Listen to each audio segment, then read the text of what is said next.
Emily Wilkins has the latest from Washington. Emily, what can you tell us?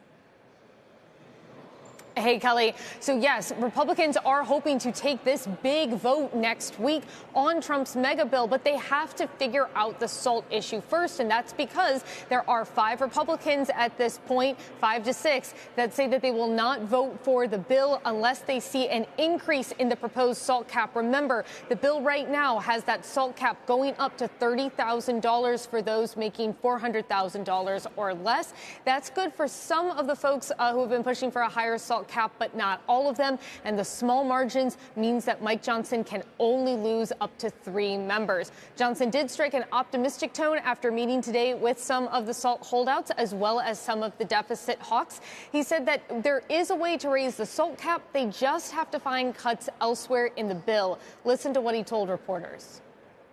I am convinced that we'll be able to adjust the dials, so to speak, so that we can come to an agreement that will meet the criteria that everybody has, and that we can move this thing forward. We are still on path to pass this bill next week. So we're keeping an eye out for any sort of news this weekend. Meanwhile, these holdouts are holding pretty firm. I spoke with one of them, Nick LaLota from New York yesterday, and he said, look, it's a matter of fairness. New York pays more in taxes to the federal government, but does not get as much when it comes to benefit and programs compared to other states. This is his argument for how they're approaching negotiations.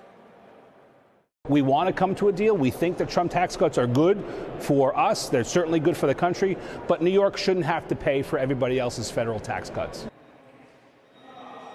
We'll see exactly what the outcome of the vote is next week and if they can get to an agreement before then. And of course, remember, the House is not the last stage. The Senate is also looking to make some potential changes to this bill. And there is still a road ahead of us before that deadline that they have set now for mid-July to make sure that this gets done in time to raise the debt limit. Kelly? All right, Emily, thanks. Appreciate it for now. Emily Wilkins.